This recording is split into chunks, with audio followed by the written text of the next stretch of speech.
YouTube, what's going on? Welcome back to the channel. It is your boy Cray, and today I am bringing you all the ultimate beginner's guide to Destiny 2. All right, now I want to get out the way a couple of disclaimers. All right, first things first, a lot of this is off the top of the dome. I do have some notes here, more of an outline here to kind of keep me on track, to keep me structured, for lack of better terms. Okay, so you guys will notice I'll stutter, slur, things like that here and there. That's just kind of how things go. All right, I have a speech impediment. Again, that's just kind of how things will flow. I like to keep the authenticity of everything, again, for lack of better terms. All right, also know that I am nervous as crap making this. Why? Because I'm so passionate about this game. I've been playing this game since its inception way back in 2014. I'm talking the beta, like it's crazy. So if you all see me kind of like zone out, again, stutter, anything of that nature, just bear with me. All right, so disclaimers out the way. Let's go ahead and dive into the meat and the potatoes, shall we?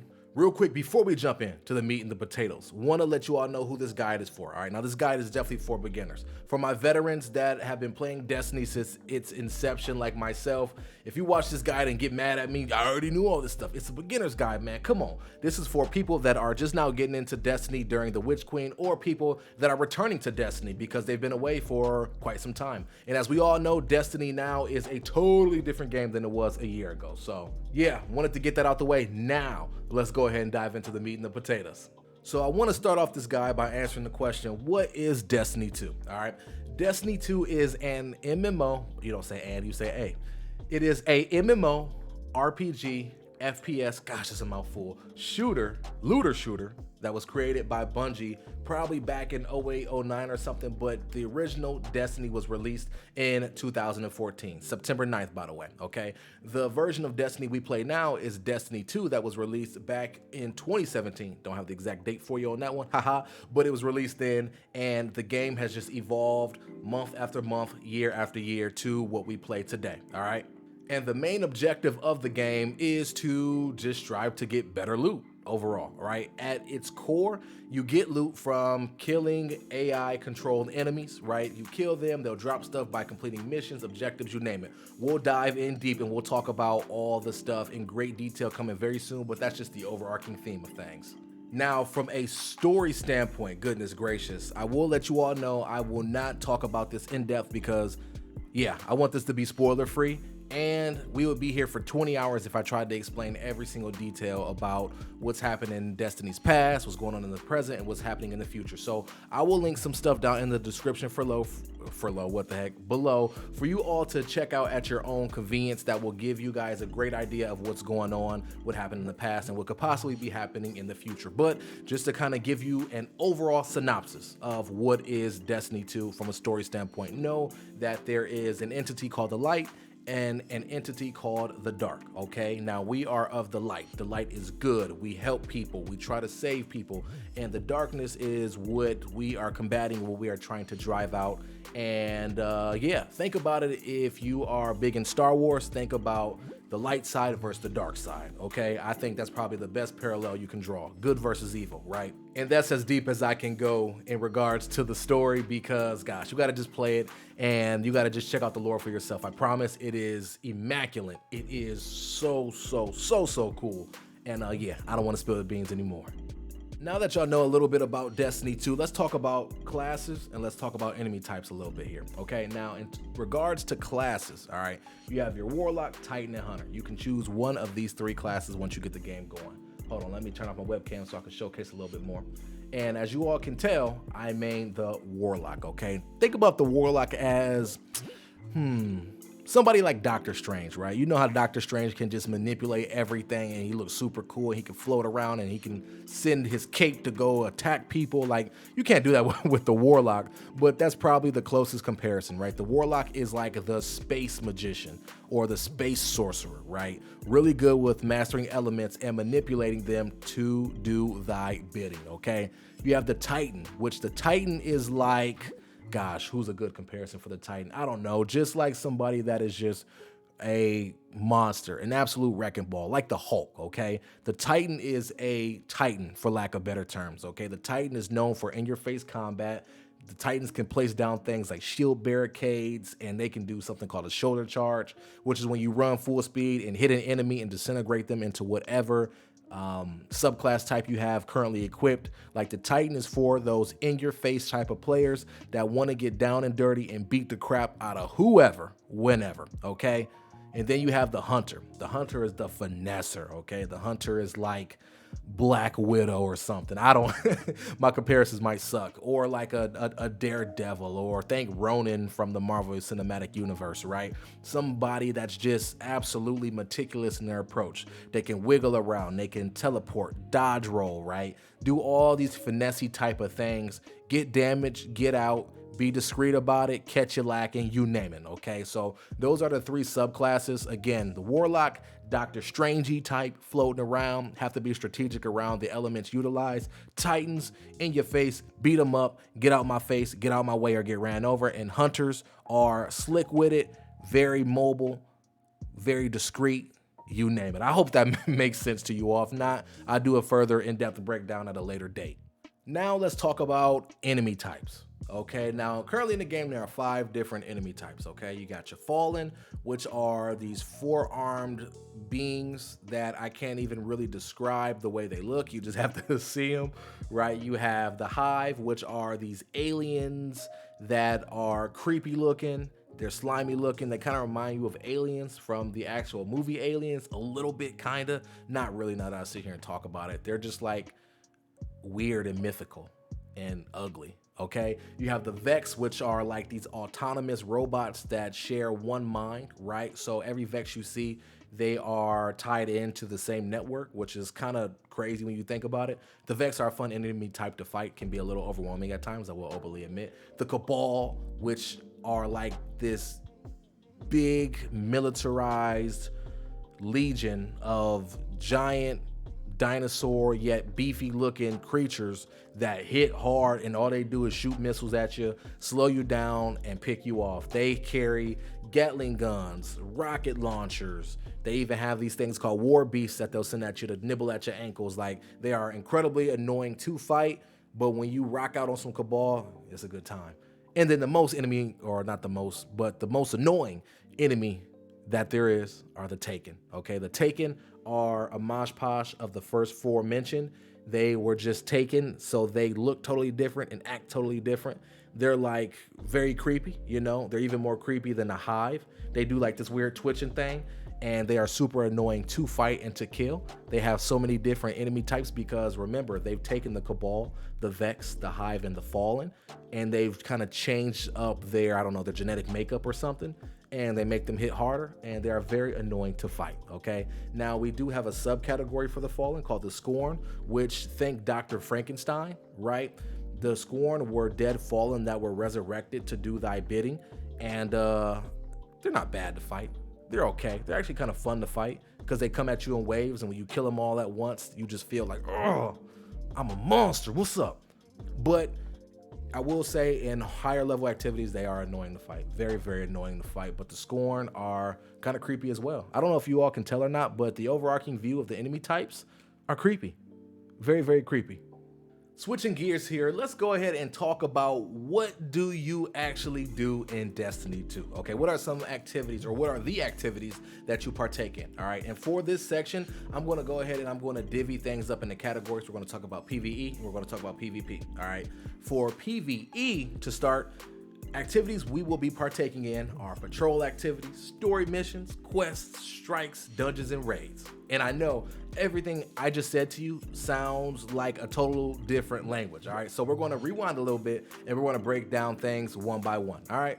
And we'll go ahead and we'll get started with patrol activities. Now, these are activities that you do on each respective planet or activity area, okay? So this can be the Cosmodrome or the EDZ on Earth. This could be on Europa. This can be in Savathun's throne world, you name it, all right? And what you do is when you get into these patrol areas on these respective planets and you open up your ghosts, you'll see these icons on the map, all right? And these are like little small missions, I guess you could say, for lack of better terms, or activities, of course, that you can do at your own discretion, and they reward you reputation for that respective planet and a little bit of glimmer, all right? And these are very, very simple missions. These might be, hey, go to this location and scan this object. They may be kill a certain certain amount of enemies, so on and so forth, right? Patrol activities usually are things that kind of tie into quests. There might be a quest that says, hey, complete 3 patrol activities on this specific planet, right? Or you might just do them just to kill time and to farm reputation for that respective planet. Either way, patrol activities are just very, very, very quick and very small to do when you kind of have nothing better to do. Now, let's switch gears here and let's talk about story missions, okay? I believe these are pretty self-explanatory, right? They're missions that help you progress the narrative so you can know what's going on in the game and progress the story, of course.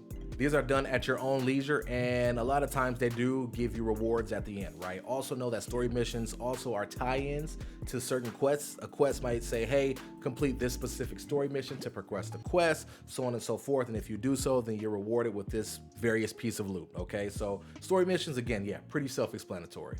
Quests are the things that drive Destiny 2, okay? One of 2 things, right? Bounties and quests. We'll talk about bounties a little bit later on in the video, but quests, again, are the things that absolutely drive the game, all right? So whenever you receive a quest, right, a quest will be color-coded and it will be icon-coded. Whether if it's an exotic quest, whether if it is a mission-based quest, or not mission, but a story-based quest, or if it's just an auxiliary quest. You'll have an idea based off of the emblem or the logo, what it looks like in your respective quest area. Now, these quests will request you to do anything and everything, right? And also quests have multiple steps, and they'll always tell you how many steps there are per quest, right? When you click on it, it'll say step 1 of 10 or 1 of 15 or 1 of 5. And it will let you know, hey, for step 1, kill 50 enemies of this specific enemy archetype, right? So I'll use the Hive, for example, right? Because there are 5 different enemy types in the game, right? You have the Fallen, the Hive, the Vex, the Cabal, and the Taken, which are a mixture of all the 4 mentioned earlier. You have the Scorn, which are a weird zombified version of the Fallen, right? So there are little sub branches like that. And again, we'll talk about that a little later on. But still, a quest might request you to do something like that. And then it might say, go to this location and scan this item. Then it'll say, complete this mission. It'll say, go talk to this person. That's what the quests have you do. And again, quests are meant to help you get better gear, help you drive the narrative as a playoff to story missions, you name it. Again, they are the nucleus of everything. Let's talk about strikes here real quick. All right, strikes are 3-player match-made activities unless you already are in a group of 3, or if you're in a group of 2, you'll be match-made with a solo. And they are larger than traditional story missions, but they are quite not the size of dungeons and raids, all right? Now they have a playlist for this that you can go in and do random strikes and get gear and to get loot and to upgrade weapons, whatever the case may be, right? They have strikes to do that, but they also have harder strikes called Nightfalls, okay? Nightfalls start to incorporate some other mechanics. They start to really get you involved in what I call in-game PvE, right? This is where builds matter. This is where modifiers come into play. And if you don't know what a modifier it is something that Bungie, for lack of better terms, attaches to that specific Nightfall that makes it more difficult, right? So, for example, they may have a modifier called Void Singe, which means all void damage received or given is amplified by a certain degree, right? They might have something called match game, which means if you are shooting an enemy that has a void shield and you're shooting them with either a kinetic or something that is not a void weapon, it'll be very difficult for you to break their shield. So they'll have modifiers like that present in each respective Nightfall. And on top of that, know that Nightfalls vary in difficulty, right? You have your basic level Nightfall, which isn't that bad. If we're being honest, it's not that bad to do, right? And I believe they're scalable up to 4 times. So there's the original one, there's the second tier, the third tier, and then I believe there's the Grandmaster. Okay, now the Grandmaster Nightfall is one where you will always be at a deficit in regards to your current power level, and they are stupid hard. These are equivalent to the in-game PvP modes, okay? Super tough, takes you an incredibly long time to do, and if you are not in a group of 3 well-coordinated individuals, then you will struggle with the Grandmaster Nightfall. So if you're new to the game, I would recommend getting the feel with the strikes, eventually branch off to the Nightfalls, because I believe the first 2 tiers of Nightfalls do have matchmaking, so you can jump in, kind of get a feel for things, right? And know that with greater risk is greater reward. So if you do end up completing a Grandmaster Nightfall, you get a ton of high quality materials to use for crafting, upgrading weapons, upgrading armors, you name it, right? And more so on the lower end, if you just do a traditional Nightfall, you don't get as good of loot, but you still can get some quality stuff, right? But again, the first 2 tiers of Nightfalls are match made, and then beyond that, you have to go find 2 more players to play with and jump into the higher level Nightfalls and or the Grandmaster. Let's talk dungeons now, okay? Dungeons are the little brother to what I will call raids, okay? And we'll talk about raids here shortly. But dungeons are 3-player activities, and there's no matchmaking, so you'll have to go and find 2 compadres to rock out with, okay? And they are these extensive missions that are encounter based, and know that at the end of every completed encounter, as you call them, you do get some pretty good loot. And also they have dungeon exclusive loot. So if you complete a certain dungeon, at each encounter there's a certain type of loot that you can get, whether if it is an armor piece or a weapon, that you can only get exclusive to that dungeon. Now, the cool thing with dungeons is that they rely heavily on their mechanics, especially at boss encounters, okay? So for example, let's say you reach your first boss encounter in a dungeon, okay? It may require you to do some certain mechanic or complete a certain puzzle to be able to apply damage to the boss. Meanwhile, you're trying to fight off ads, which are, of course, AI-driven enemies that are starting to overflow and starting to really get on your nerves. You know what I'm saying? They're starting to really kind of overwhelm you, for lack of better terms, right? You have to drive them off, solve the mechanics so you can apply damage to the boss for a certain period of time, you know? So I think that's super cool. Dungeons are super fun to figure out if you're going blind with 2 other teammates, or if you already know the mechanics, they're still fun to do. And again, you always find yourself falling into some dungeon exclusive loot that is fun to utilize. And last but not least, Louis and I will talk to you about raids, okay? Now raids, like I mentioned before, are the big brother to dungeons, okay? They are 6-player activities that are heavily, even more mechanic driven than dungeons, okay? These take a ton of coordination with a squad of 5 other players. Again, no matchmaking, so you gotta find these players via Discord, social media, or just people you run into like at the tower or at any other public area that you end up vibing with, you know? And again, there's several encounters. You get raid exclusive loot and armor, and it is a great time when you beat your first raid. It just feels gratifying. So gratifying, or am I thinking of satisfying? Either word, let's apply either word here. It is just a great feeling once you are able to coordinate and get it done and get that dope loot.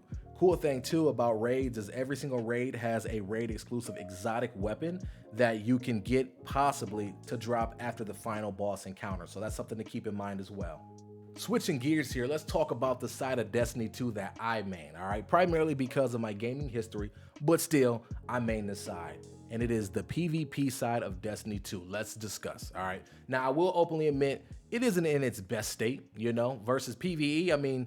With the Witch Queen dropping, PvE is the best it has ever been, right? PvP, you know, we need a little love, we do. And it's been confirmed by one of the lead devs, Joe Blackburn, that we will be getting some love at some point in time. But right now, you know, we need a little hope, Anyway, I digress, okay? Let's talk about PvP. Now, when it comes to PvP, okay, there are several different game modes. In fact, I think in the game currently, there are like over 12 different game modes that are playable, that were once playable at a point of time. Now, no, all 12 game modes, it might be more, don't quote me on that, but know that they are not all playable at once. I'll openly admit that, okay? You have the modes that always stay in, right? Like Control, which Control is 6v6, think Domination from Call of Duty, right? You have Rumble, which is like free for all, you know, 6 players trying to fight to accumulate a certain amount of kills. Either when time expires or the player that does touch that certain amount of kills, once they get there, match is over, you know? So those game modes stay in, right? The competitive side of things, those game modes stay in as well, and I'll talk about those a little bit more in depth here very soon. But then they have rotating game modes that come in, like Clash, which is 6v6 team deathmatch, okay? Mayhem, which is 6v6, but you get your abilities back super fast, right? And you get your super ability back super fast, so it is just mayhem, for lack of better terms, right? Momentum Control, which is, think hardcore domination, right? So you are just running around the map. There is no HUD at all, or there is a HUD, but there's no mini map up in your corner, of course, and bullets do more damage, so people can die a lot more quickly, or that's not how you say it, a lot quicker. Boom, there you go. And as for the other modes like Supremacy, which is like Kill Confirmed in Call of Duty, Countdown, and several other game modes that have not made a return to Destiny 2 in a long while, yeah, they are just, I guess, vaulted until further notice, which kind of sucks. That kind of sucks. I wish they would make more of a return, and maybe they will in the near future, but yeah, that's pretty much the nucleus of the quick play side of the Crucible. And for those that don't know, quick play is just when you want to queue in, jump in, 6v6, and get busy. Last thing to note for those quick play game modes, that there is no skill-based matchmaking. It is all connection-based matchmaking, I believe. At least that's what they attempt to do. Sometimes that don't work out in your favor. You'll see people skipping around the map, but for the most part, yeah, it is CBMM and not SBMM.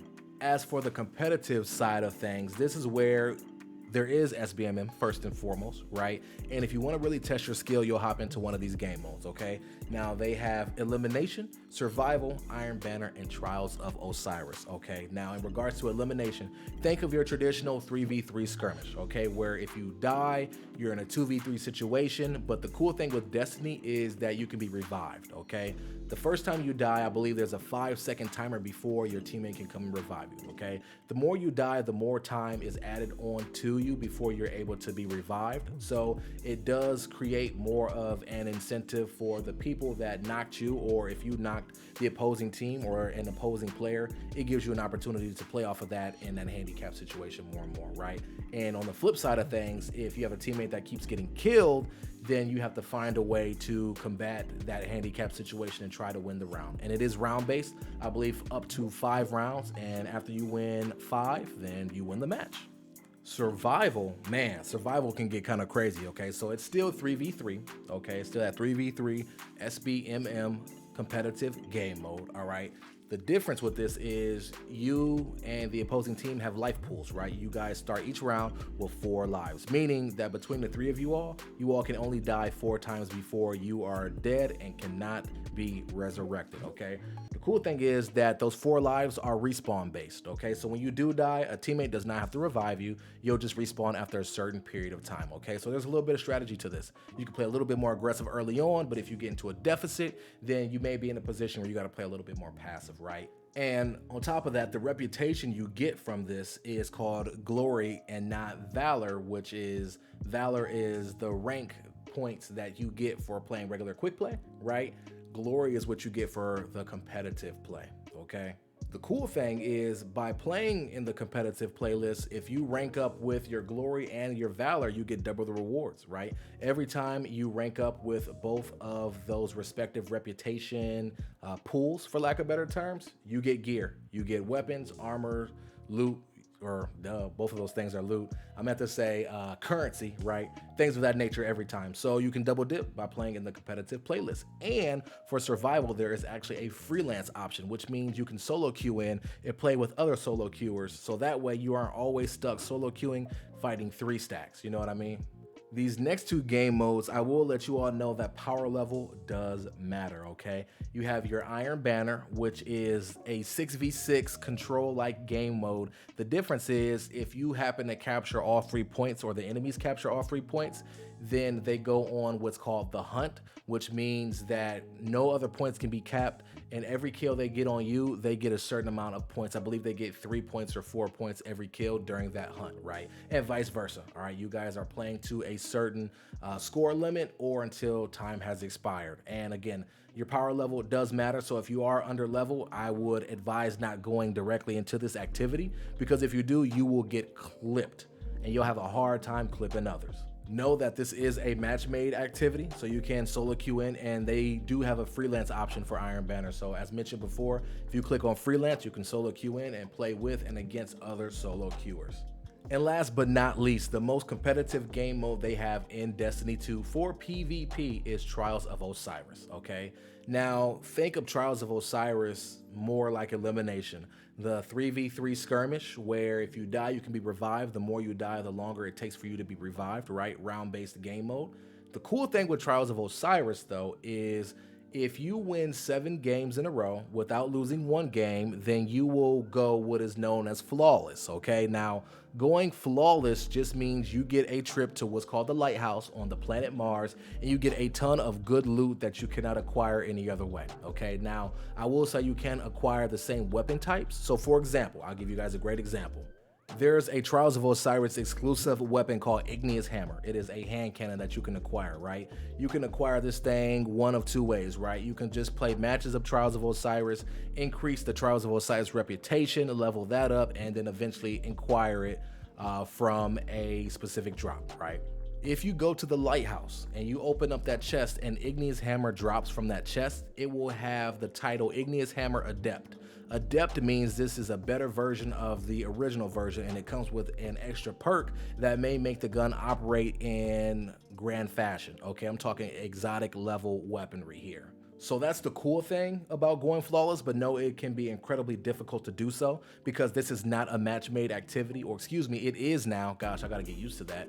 But it can be very difficult solo queuing in this game because they do not have freelance every week, okay? Sometimes they will have freelance because they're doing something called Trials Labs, which is when every weekend that Trials comes, and by the way, Trials is only available from Friday up until Tuesday at reset, which I believe is 10 a.m. Pacific Standard Time. Don't quote me on that, but it's something along the lines of that, okay?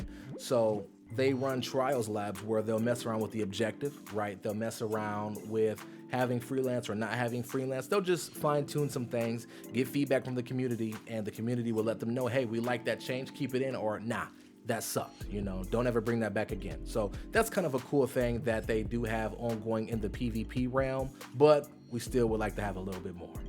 And the last thing I'll talk about in regards to PvP is actually not exclusive to PvP. It's actually called PvEVP, all right? And there's a game mode called Gambit, which is a 4v4 game mode that is exactly what I described, okay? It is PvEVP, all right? So the whole premise of this game mode is 2 teams of 4. They go into their respective, we'll just say for lack of better terms, realms, right? There's this realm for a team and this realm for a team. And the whole idea is to kill enemies in your specific realm, collect these things called motes, bank them, and at 100 motes, you summon a thing called a Prime Evil, which is the boss. You try to kill your boss before the opposition summons and kills their boss, okay? Now you might say, Cray, what's the catch? The catch is when it comes to Gambit, there is a feature called Invade. So once you hit a certain point, or once the enemy team hits a certain point, you can actually take a portal to their realm, invade, and try to kill those enemy players. And if you kill them while they are holding their motes, then they drop those motes and they can no longer acquire them. So the max amount of motes you can carry at one time is 15, okay? If you go over there and kill an enemy with 15 motes, then you have now set them back 15 motes, right? And you get 1 mote per enemy kill. Tougher enemies kind of give you a few more motes beyond that. So you can really set a team back by making a play like that. And again, it is a race to the finish. Who can burn through their boss Primeval first? The team that does is victorious. Switching gears here, we're going to talk about some things you need to know, actually everything you need to know on the back end in regards to Destiny 2. All right, these are all the details that often get lost in translation and that usually are not explained that well. So I'm going to do the best I can to break down things for you in the way where it makes sense. At least it makes sense to me, so I'm hoping it makes sense to you all as well. So the first thing I do want to talk about is subclasses. All right, every single class, which I'm talking about the Warlock, the Hunter, and the Titan, they all have 4 subclasses currently in game, all right? There might be more coming in the future, I don't know, all right? We just gonna have to wait and see. But as of right now, there are 4 subclasses. There are 3 subclasses of the Light, which are the Void subclass, and they all have different names, by the way. So for the Warlock, I'm using as an example, you have the Void class, Void Walker, the Solar class, Dawnblade, and then the Arc class, Stormcaller, all right? These are of the Light.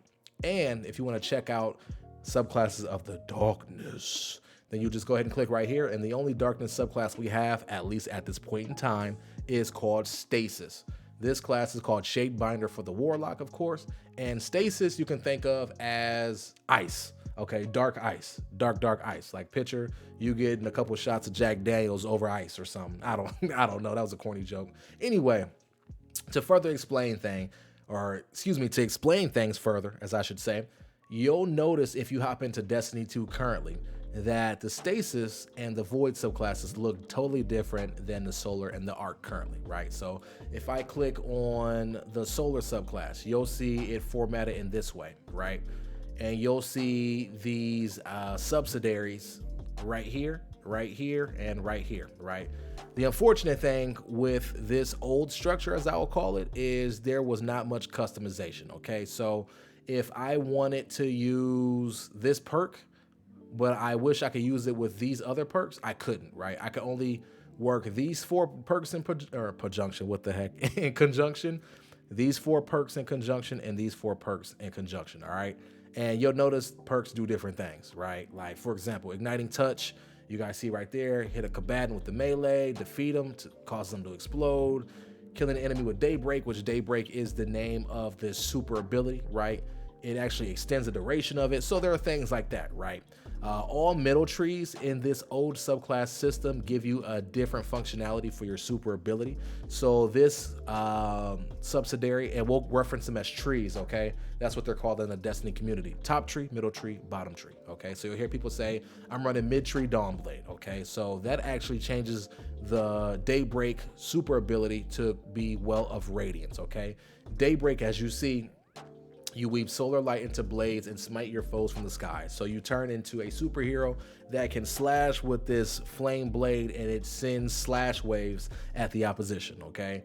Well, a radiance is where you stick your sword in the ground, and it creates like a circular area that when you're standing inside it, heals you, empowers you, and it increases your weapon damage, and it protects you from the effects of stasis, because little disclaimer here, we're not the only ones that can use it in the game. All right, so this is the old system, right? You can choose your grenades independently, you can choose your class ability independently, your movement mode from your jump independently, but the trees were not independent, okay? Same thing for the Arc subclass currently. All right, and I do want you all to know that these are currently in the works to being reworked to what I'm getting ready to show you, okay? Solar and Arc will be reworked, or excuse me, these two right here, they'll be reworked into Solar 3.0 and Arc 3.0, okay? Void is already 3.0. Let me show you why. Boom! Look at my Warlock right here holding that orb looking gangster. All right, that aside, this is what the 3.0 system looks like, okay? Totally different than what I showed you before, but it allows for so much more customization and so much more class synergy, okay? So your super ability, I have 3 different super abilities, right? Nova Bomb, I have the Vortex and Cataclysm, which basically are both Nova Bombs, but they just operate in 2 different manners. Vortex is when my Nova Bomb hits the ground, it stays there and creates an AoE damage pool. And then Cataclysm is when my Nova Bomb hits something, it actually breaks into small little Nova Bombs and continues hitting people. Nova Warp is a totally different ability where I do this charge up and I do this like self-explosion, and it creates like an AoE explosion, and anything well within proximity will get kablooey, all right? You still see those abilities here, right? The class abilities look different, even though I still just have 2. I have 3 different jumps. I only have 1 void melee ability, but I have a total of 6 different grenades, which is cool, or 7 different grenades, I'm sorry, because the one currently equipped, okay? So that means you have 4 different jumps. Sorry, y'all, I can't count. And I believe Bungie will change things up this way so that there will be more customization and they can have the opportunity to add more in the game. Like one day they might want to add a new Void Melee, and they can do so without a problem. I can just click on it and boom, we're good, right? Another cool thing about 3.0 subclasses are these aspects, right? They give you further customization and they give you deeper ability usage, right? So I have this one called Child of the Old Gods, okay? Cast your Rift, which your Rift is right here. It's my class ability. When I cast it, I create a Void Soul, which is a little orb thing I'm holding right there, right? When you damage a target with the weapon, can you guys see this? Yeah, you guys can see this. I had to look over at my webcam to make sure I wasn't blocking it off. When you damage a target with a weapon, your Void Soul flies to them, drains them, doing damage and weakening them. When you weaken an enemy, they take more damage, okay? Which is super cool, right? When they're being drained, you are granted more grenade and melee energy or health if you're running an Empowering Rift, which is pretty lit, right? That's pretty lit, you know? And then another aspect, Feed the Void, which when I defeat a target with the Void ability, I activate Devour. And when I have Devour active, my health is restored when I get final blows, when I kill people, right? So that's super cool. The fragments only enhance everything going on, right? So you see my Void Grenades can weaken targets. We mentioned before that weakening a target makes them more vulnerable to take more damage, okay? But it was at the cost of 20 discipline, right? Discipline affects my grenade regen, but I'm not worried about that. And I will explain to you all very soon why I'm not. We have Echo of Exchange. Melee final blows grant grenade energy. So that kind of offsets this a little bit, right? Get melee kills, get grenade energy back. Super cool, right? Melee final blows start health regen for you and nearby allies, you know? So have a lot of incentive to get melee kills here. And then Void ability final blows cause targets to explode. And this creates a chain effect, which is cool. And it increases my intellect. So as you all can see, when it comes to subclasses, 3.0 reigns supreme over this 2.0 subclass system, right? And you'll see stasis is the same way. I don't have all my fragments unlocked because your boy been slacking, but you all can see same rules apply here. You have a ton of customization for stasis, and man, don't that just look dope? Man, that just looks dope, okay? Now, I do want you all to know, in order to receive stasis, you all have to purchase the Beyond Light DLC, which came out last year. Beyond Light is a pretty good story mode. It's a pretty good campaign and everything, and it actually takes place before everything here in the Witch Queen. So if you are somebody that has to work in chronological order, I would suggest getting Beyond Light before getting Witch Queen. Switching gears here, I want to talk about weapons, right? And the first thing I want to talk about in regards to weapons are weapon types, all right? Now, Destiny 2 has like 50,000 different weapon types, and I do not have them all in my inventory currently, but I got a list right here. I'm gonna just read them off for you and give you just a little brief pow, you know, for lack of better terms. We got hand cannons, which are like heavy pistols, like magnums, scout rifles, which are semi-automatic rifles, auto rifles, which are automatic rifles, pulse rifles, which are 3-round burst rifles, okay? Sidearms, which are more like pistols. The fast as you can pull the trigger, that's how fast they'll shoot. Submachine guns, which shoot faster in theory, or for the most part, than auto rifles, but are mostly only useful in close to mid-range combat. Fusion rifles, which have a charge time, but once they're finished charging, they let off a spray of, I want to say, 6 to 8 bolts, and those bolts can electrify people, or depending upon the class, voidify or soulify people, okay? We have shotguns, which you guys know what shotguns are. Close range, put out, right? Sniper rifles, which sniper rifles, you look down the barrel, people are far away, put out, right? Trace rifles, which are basically like laser beams, depending upon the gosh, why am I forgetting the term? The elemental type, right? Single shot grenade launchers, which you shoot the grenade out of it, you have to reload, shoot, reload, semi-automatic. Drum loaded grenade launchers, which you have maybe 6 to 7 in the clip, and you can go until the clip is empty and you have to reload the drum, right? Rocket launchers, big rocket launcher bazooka, fire that thing, put somebody down. Linear fusion rifles, which are like fusion rifles, they are fusion rifles, but they shoot one super hyper concentrated bullet. Think a special beam cannon from Dragon Ball Z, right? You have your swords, which swords are self-explanatory. Big blades run up the people, shing, shing, shing. And then you have your glaive, which a glaive is like a sword slash staff that you can shing, shing people up with. And it also shoots a little ball of energy that does a ton of damage, and it can act as a shield to protect you and your teammates. Wow. That was a freaking mouthful. But as you all can hear and as you all see, Destiny 2 does not lack in regards to weapon types. With each weapon type comes certain stat rolls, okay? So I'm going to showcase, I don't know what to showcase.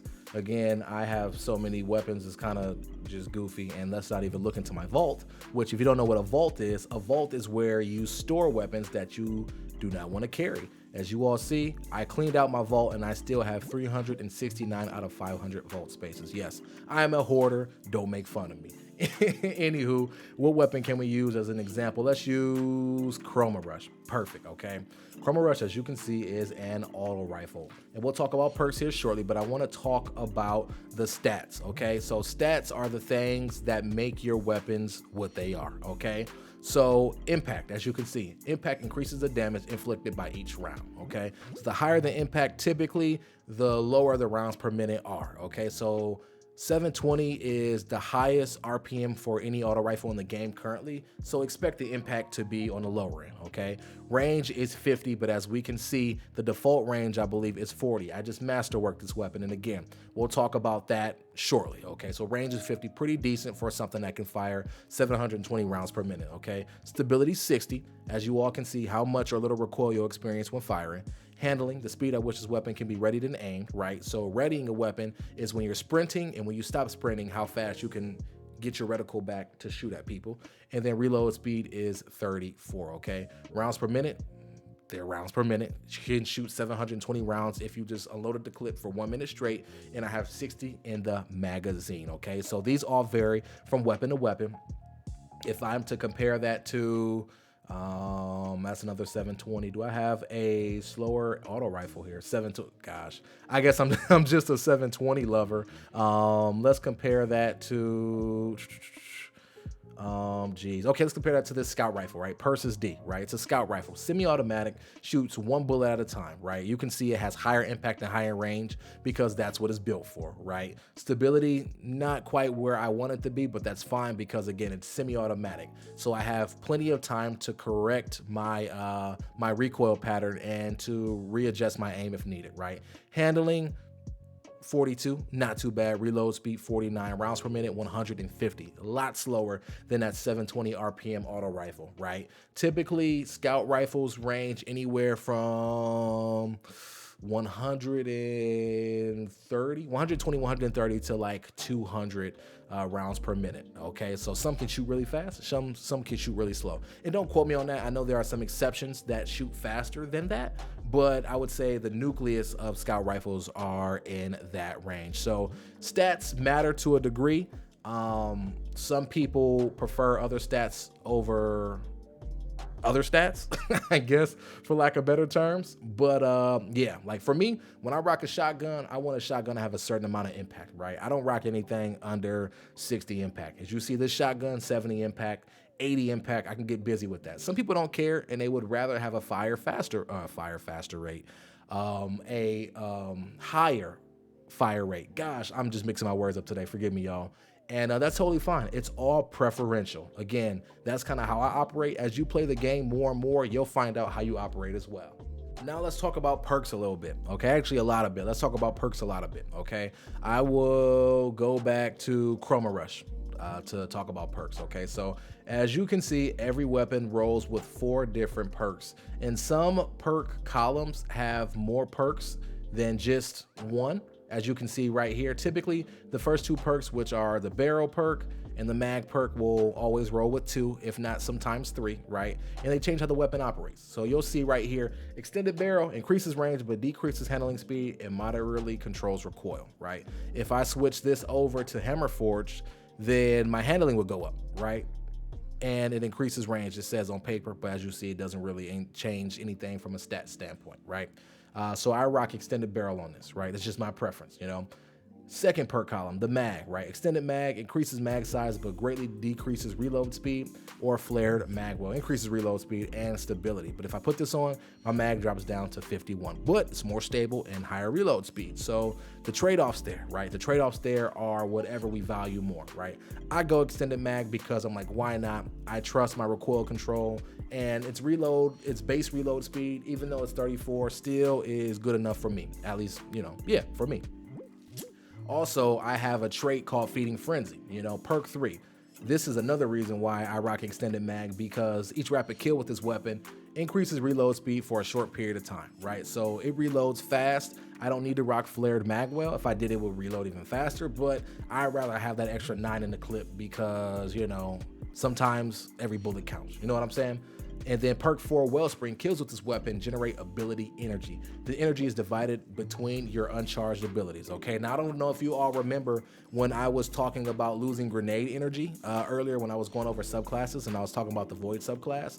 This is part of the reason why I'm not too worried about it, because when I get kills with this gun, I get ability energy, right? I get, just ability energy, and the energy is divided between my uncharged abilities. So I get stuff back, right? Now, I know this specifically does not recharge grenade energy, but the cool thing is there are perks out there that do recharge grenade energy. And I'm trying to find one as I'm talking about it, okay?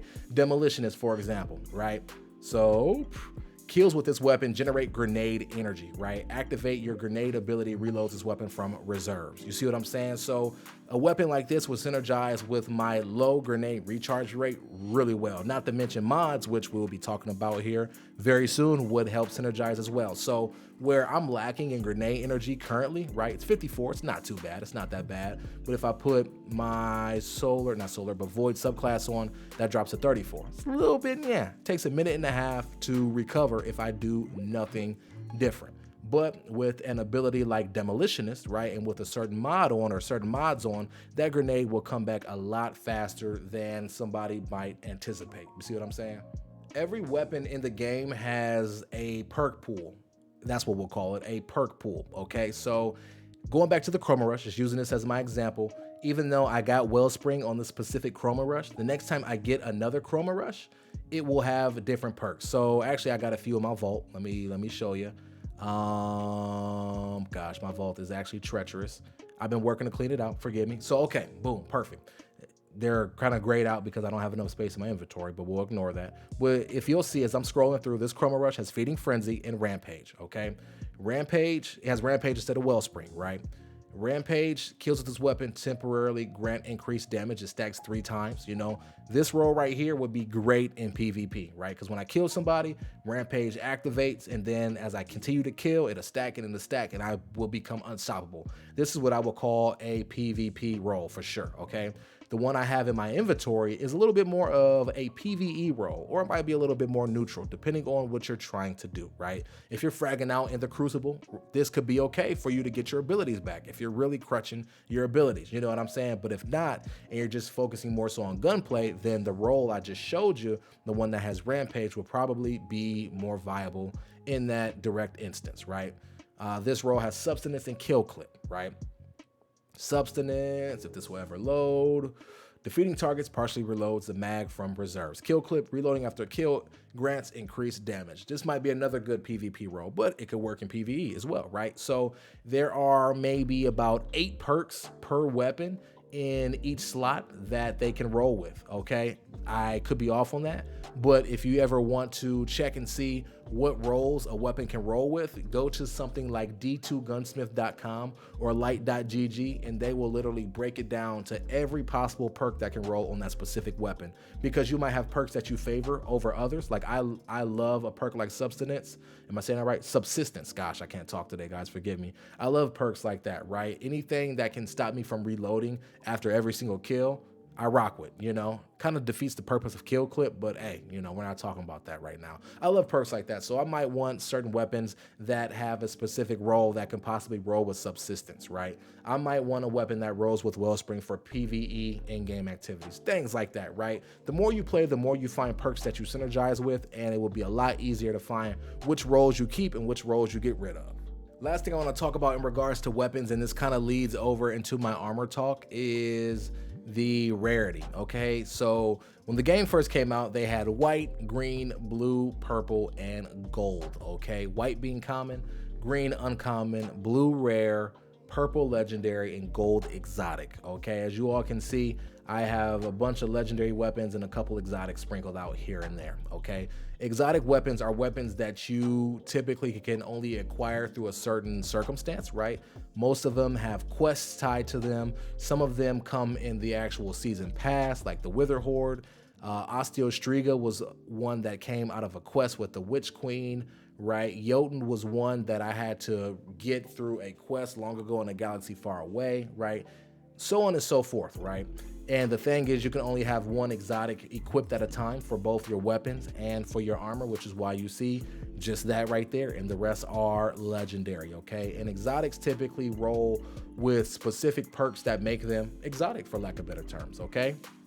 So if I give you all an example, let's use Tiku's, because this is a very unique weapon, right? It's a bow, super cool, right?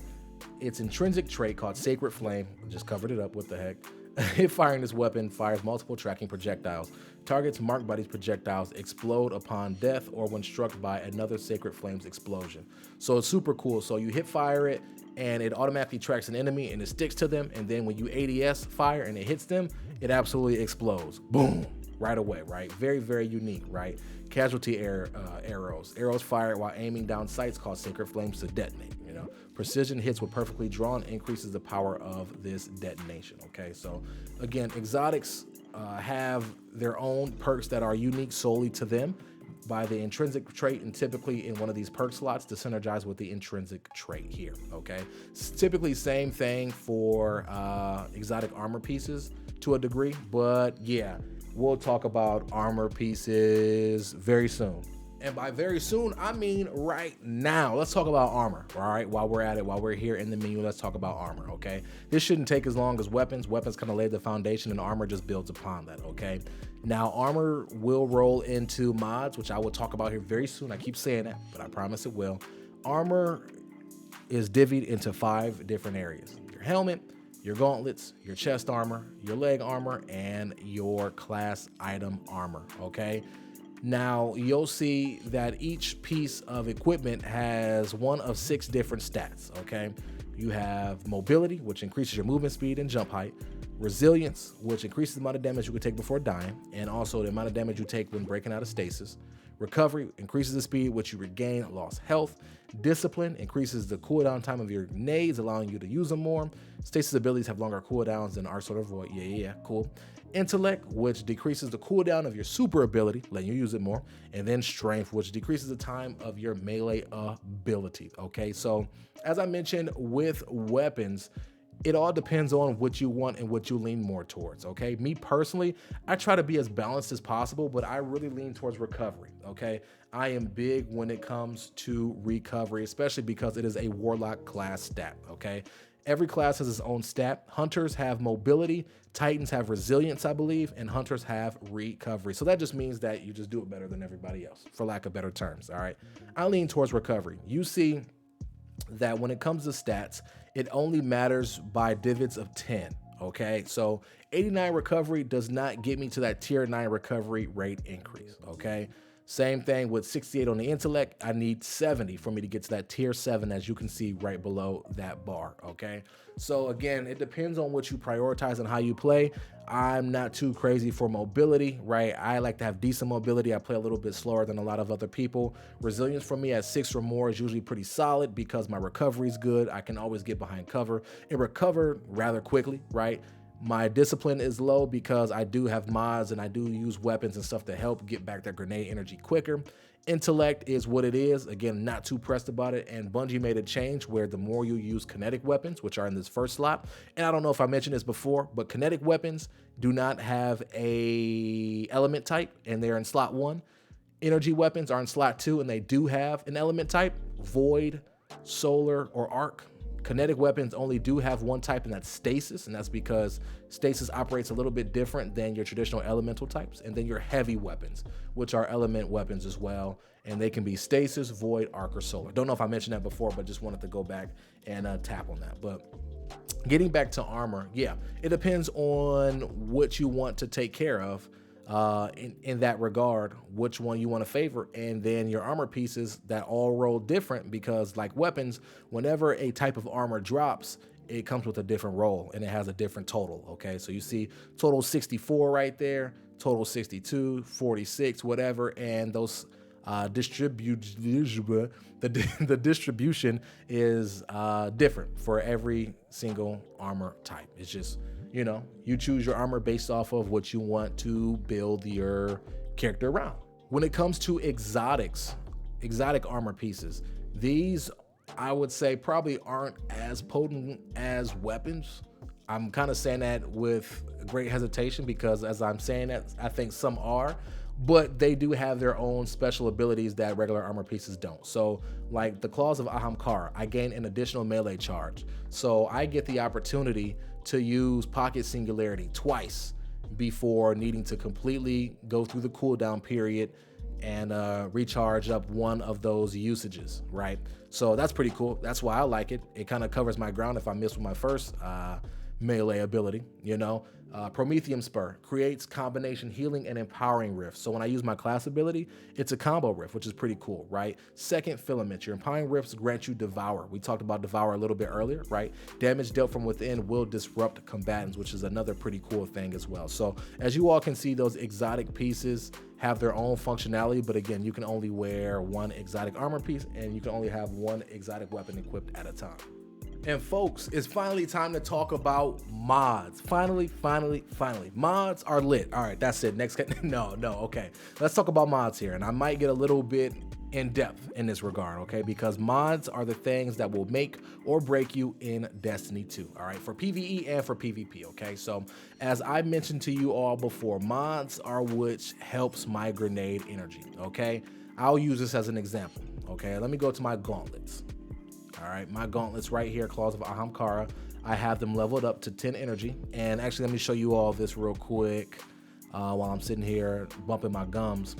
Energy allows you to equip certain mods, okay? So you see this has 1 energy. That means any mod that costs more than 1 energy, I cannot equip. You see what I'm saying here?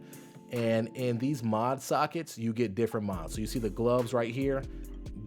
These gloves right here have different mods than these right here. These are the combat style armor mods, which typically are like charged with light and stuff. And again, I'll talk about these here shortly. These right here are general armor mods. These are how you increase discipline, right? If I wanted to increase it by +5, I can attach this mod right here, you know? If I wanted to increase it by +10, I would need to upgrade these gauntlets, and that costs me glimmer and legendary shards. We'll do it for the sake of the video, why not? So boom, I upgrade these. And as you see, the higher you get in energy, the more the cost is. So you see after being at 3 energy, it takes 2 legendary shards now. And if I kept upgrading it, now it takes an enhancement core plus 3 legendary shards plus 1,000 glimmer, right? So the cost starts to go up the higher you get to 10, just a heads up there. But as you can see, I can equip this and it takes 3 out of the 5 energy. Now I have 2 energy to spare and utilize any of these other mods on, okay? So just wanted to give you guys that example. But going back to my Claws of Ahamkara, okay? This mod right here, Grenade Kickstart. When your grenade energy is fully expended, you gain grenade energy, right? This gives me an opportunity to utilize my grenade and get a kickback right away. This is the mod that helps me a ton with having low discipline. This is why I don't mind it. This in synergy with that perk Demolitionist, in synergy with whatever else I have going on, not to mention what my teammates are using, because my teammates may have abilities or perks that helps me get my ability and grenade energy back. You see what I'm saying? So I ain't too worried about it. But as you all can see right here, I went ahead and I put on +10 intellect because I want that super back quicker, grenade kickstart, and then I have this unstoppable pulse rifle mod, which is used in higher level in-game activities to stop unstoppable champions, okay? Now, every piece of armor has its own mod or its own type of mods that you can equip, right? And when you start playing the game, there are a few mods that you have without needing to go purchase, okay?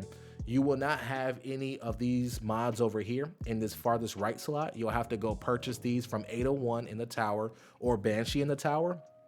Charge with light mods just kind of give you more depth to what you're doing, right? So I'll show you guys this really quick. Being charged with light, right? I have this mod equipped. So becoming charged with light by breaking a combatant shield with a matching energy type. So if they have a solar shield and I break it with a solar weapon, boom, I become charged with light, okay? That synergizes with high energy fire. High energy fire is another charged with light mod that gains bonus weapon damage, and each defeated combatant consumes 1 stack of charged light, okay? So that's the trade-off. I get a power boost to defeat somebody and then it goes away, right? I can become 2 times charged with light as well. What other charge with light perks I have on? I have this joint right here, elemental charge, where I become charged by light by picking up an elemental well. An elemental well is another one of these special mods, right? You have your charge with light mods, your elemental well mods, you have your war mine mod. These are all mods that synergize with one another to do extra stuff, okay?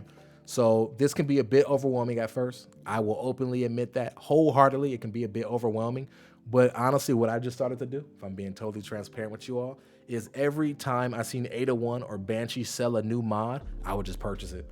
until I got all these freaking mods. And then once I got them all, I started looking through them all and started seeing, oh wow, this could work well with this and this could work well with that. You know what I mean? And then also some big YouTubers and streamers I watch, I pay attention to what they equip, and I'm like, oh yeah, I guess that does synergize well. You know, I go to Reddit, whatever. I find a lot of synergies that way, and I'm sure you can too. Okay, now kind of getting back on track here. Each armor type has its own, I guess, slew of mods that you can naturally equip. Okay, so you'll always have access to these mods right here, and then you'll always have access to the ammo finder mods on the helmet. So we get the ammo finder mods and the targeting mods. Target acquisition just kind of gives you a little bit more bullet magnetism and or aim assist, for lack of better terms. All right, and you'll see for different weapon types, they cost different variations, because you know, having more target acquisition on a linear fusion rifle is much more important than having it on a sidearm, right? Because this can one-shot kill somebody, this cannot. You see what I'm saying? Same thing for ammo finder. My rocket launcher ammo finder is 3, and fusion rifle ammo finder is 2, because this takes precedent, right? So you have the ammo finder and the targeting on the helmet. You have, I don't know if you guys just heard that motorcycle outside. If you did, I apologize. I'm literally right by my window. For the gauntlets, you have the auto rifle loader, which increases reload speed. Not auto rifle loader, but you have the loaders, which increases the reload speed. And then you also have faster ready and stow speed. You have the dexterity mods, right? And this is good for you going from a sprint to being able to aim, or from you trying to swap weapons, okay? Your chest armor has resistance mods, which are pretty good, and the resistance mods vary based on your armor type. See how I can swap over to making this armor solar, void, or stasis. If I did that, then the resistance would change with it, and it will reduce incoming solar, void, or stasis damage from an opposition, which is pretty cool, right? But the chest piece has the reserve mods, which increases the amount of ammo you can carry for a specific weapon, and also the unflinching mods here, okay? This means that your flinching, which can be pretty bad in Destiny 2, is minimized or lessened when you have those mods equipped. You have your leg armor,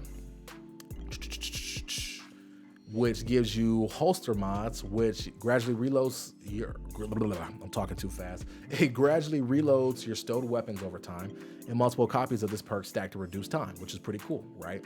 And then you also have scavenger mods for this, right? Sidearms that use special ammo get bonus reserves when you pick up special ammo. Pretty cool. Same thing for these other scav mods, right? And then for your class item, drum roll. For your class item, I believe you have to purchase these mods, right? For me personally, I have, you know, utility kickstart, which is like grenade kickstart, which when I burn my ability energy, I gain ability energy, which is super cool, right? I have these finisher mods and so on and so forth, right? And I still have my charge with light slots as well. So I will let you guys know, probably the first thing you should always do when you get an armor piece you really like is lock it. Whether if that's a left shift on your keyboard or R3 on your stick, if you're playing on controller, always lock that armor piece so you don't accidentally do this right here and dismantle and delete it for gunsmith rank progress and materials and or currency, you know. And it's geared towards a stat increase, right? Because the most important thing I think for you all right away is to get those stats where you want them. So I would say make sure your armor piece is leveled up, because it's relatively inexpensive to level to like 3, and then get the stat piece that you want, whether if that is mobility, resilience, recovery, whatever the case may be. Make sure you do that, okay? And in regards to weapons, weapons have mods as well, which is pretty cool. Exotics don't. Exotics have things called catalysts, which make them better versions of themselves, and I'll explain that here shortly, okay? Actually, while it's on top of the mind, let me explain it right now, because I'll forget if I don't, okay? So you cannot have mods on exotic weapons, but you can get things called catalysts, right? So if you see that gold bar for handling, you'll see that gold bar is what was added because of the catalyst, okay? And the catalyst for this increases its handling, as you all can see, and holstering the weapon automatically reloads it after a short period of time. For the Wither Horde, that is absolutely gravy, because this thing is great for ad clearance. It's great for taking out multiple hostiles at once, and you being able to switch off of it, take some shots with another weapon, and then switch back to it, and be able to keep firing, that is gold, right? Not every exotic has a catalyst, right? Like Jotun does not have a catalyst currently, but Bungie is always in the works to adding catalysts to weapons, okay? So definitely keep that in mind. But getting back on track here. Oop, just hit my mic. Getting back on track here. Every weapon has a mod pool, okay? Now I will let you know, pulse rifles and sidearms have a mod called full auto that you can equip to make them full auto. Snipers don't get that, right? So there is some mod exclusivity in that regard, but mods that you can purchase or that you'll have unlocked by default, I can't recall, I'll be honest, because again, like I told you before, I just bought every mod I seen. I didn't care if I was going to use it or not. I just bought it because they're relatively inexpensive. But some of these mods you'll have automatically, okay? So you have mods like boss spec, which increases damages against bosses and vehicles. Major spec deals extra damage to powerful enemies. Those are gold bar enemies. And then minor spec, which are for red bar enemies. Radar tuner, radar immediately returns when you stop ADSing. Targeting adjuster for target acquisition, helps that stickiness, you know what I'm saying? Radar booster, sprint grip. Rampage spec, which increases the duration of rampage, as we mentioned before. What rampage was, dragonfly. Dragonfly is a perk that when you get a precision kill on an enemy, it causes an explosion. So this increases the radius and damage of that explosion. So as you all can see, there are mods for everything, and based off of your playstyle and whatever you want to equip, however you want to rock, you can rock, which is super cool, right? Like whenever I rock sidearms, I always do some type of counterbalance stock because them things just kick up like this, right? I'll rock counterbalance, or I will do something along the lines of full auto, because sometimes I like to just click on my trigger and hold it. And also full auto sometimes makes a weapon feel like it fires faster because you don't have that little small microsecond in between clicks, you smashing your R2 or R1 button, or you left clicking on the mouse. You see what I'm saying? So again, it just depends upon what you want and how you really want to play at the end of the day. As you can see, there are mods for everything. Folks, it is time to talk about crafting. Now, just to give you all a heads up, crafting was something that has just been recently added into Destiny 2 with the Witch Queen expansion. So we're still learning it. We're still learning the ins and outs of things, and I'm sure Bungie will continue fine-tuning it as time goes on. So first things first, when it comes to crafting, let's kind of go through a craft as if we're going to make something, okay? So you have an option to shape or reshape a weapon, right? Create a new one or modify an existing weapon you have already created, okay? You can't reshape just anything. It has to be a weapon that you have created once upon a time, okay? So let's go to shape. Excuse me. So I will let you know that you can only unlock patterns after collecting a certain weapon a certain amount of times, okay? So in order to check that, I believe you have to go to Triumphs, go to Patterns and Catalyst, and then it will tell you completing deep sight resonance extractions on this weapon will unlock its pattern, okay? So for this auto rifle coming to pass, I would have to unlock 2 deep sight resonance extractions. That's what I would need to do to unlock it, I should say, okay? For Sweet Sorrow 5. So it just varies from weapon to weapon, okay? You might ask, what is deep sight resonance? Deep sight resonance is this right here, okay? This is deep sight resonance. So weapons will drop randomly as you're playing the game, and some weapons will drop with that little red border around it, okay? When it does, that means that it has deep sight resonance, okay? This just means that in order to extract it from the weapon, you have to use the weapon, you have to attune it, right? And as you all can see, you attune it by using it in combat or using it to complete activities, right? So strikes, patrols, anything, just like we mentioned earlier, you can use to attune this weapon. And then once you do, you can extract either the android element or the mutable element, okay? Now, if you ask me which one should I extract, it depends. That's totally up to you. I've been going just back and forth right now because for certain weapons and for certain perks, you have to use android element and you have to use mutable element. So it just totally depends, okay? So once you get a weapon to 100%, you just click on either or and it extracts, okay? Man, that was a tongue twister for your boy, okay? So that's what they mean, all right? So I've done that on numerous occasions. Let's see if I have any weapons that I have done that on and I've unlocked. I think I do. Is there anything I can craft? I thought I could craft something. Ha! I can craft this, Palmyra and Red Herring, but my inventory is full, okay? So this is what I'm gonna do because my inventory is full. I will dismantle this. Now my inventory is no longer full. Sorry about that. I had a little technical difficulty. Don't know what happened, but yeah, we're good now. Okay, so let's proceed. All right, so let's pretend we're going to shape a Red Herring rocket launcher. All right, we're going to shape or create it. Okay, the first thing you will have to do is you'll have to select its frame socket. Okay, So you can do just a regular adaptive frame, or you can enhance the intrinsic, what the heck? You can enhance its intrinsic perk, which just gives it a masterwork ability, okay? And let me rewind a little bit, okay? Something I didn't talk about when I was talking about mods that I'm going to bring up right now because I'm Cray and I forget stuff is the idea of masterworking, okay? So when you masterwork a weapon, you max out its ability or its intrinsic perk in regards to its stats. So every weapon comes with a masterwork role. It's either reload speed, range, stability, or handling. Yes. It's usually one of those four. If it's a sword, it'll be impact, okay? And once you masterwork a weapon, you'll max out whatever intrinsic perk it came with. So Chroma came with range. They gave me an extra, I don't know, 5 to 10 range in that regard, okay?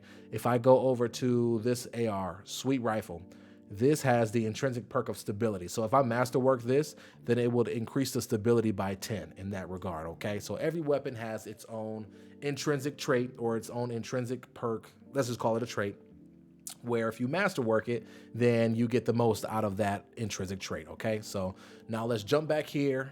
Let's jump back into the crafting. What we're doing, red herring. All right, so boom. All right, we're just doing adaptive. I can't talk. I'm going to stutter a lot through this. Bear with me, okay? We're just doing adaptive frame because we don't have the other ones unlocked. We have to level up a weapon, which I will explain here shortly. Okay, so now we can select perks, all right? So as you can see, a lot of my perks are currently locked right now. Ooh, boo-hoo. It's locked right now, and I'll get to that as well. So we have to pick one of the perks that are unlocked. We have Confined Launch, which increases stability and blast radius, but not projectile speed.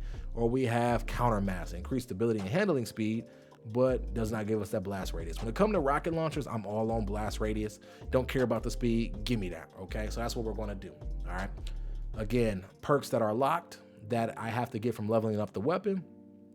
And then we have the ones that are unlocked. Implosion rounds, which increase projectile speed and stability, but decrease blast radius, or high velocity rounds, increase velocity and reload speed, right?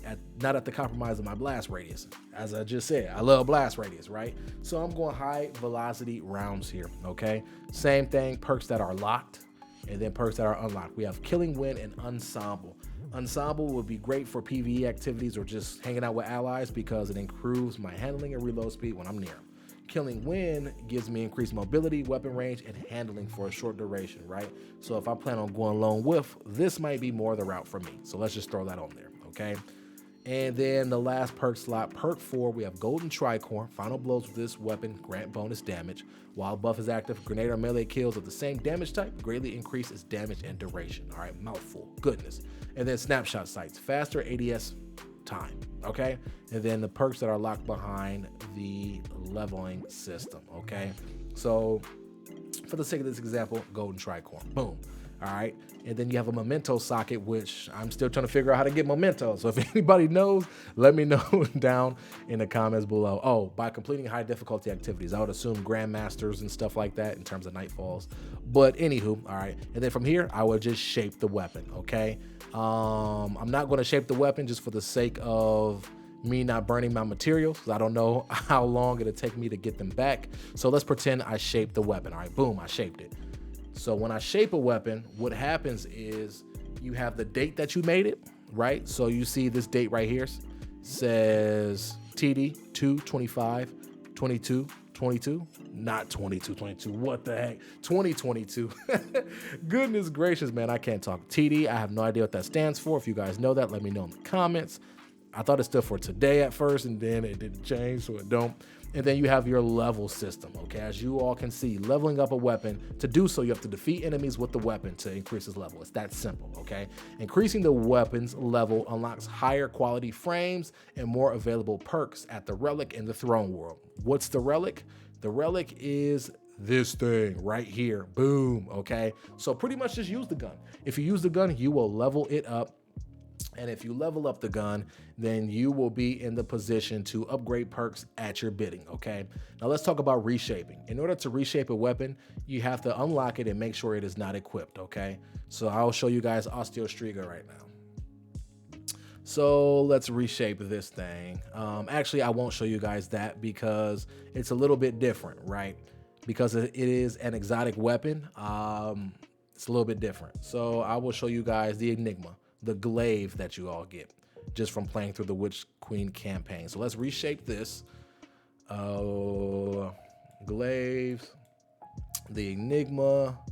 I'm not actually going to reshape it, but let's pretend we are, right? So as you all can see, I was able to choose a different intrinsic trait, right? This one has range, reload speed, shield duration, and then handling. I wanted handling because I just like handling.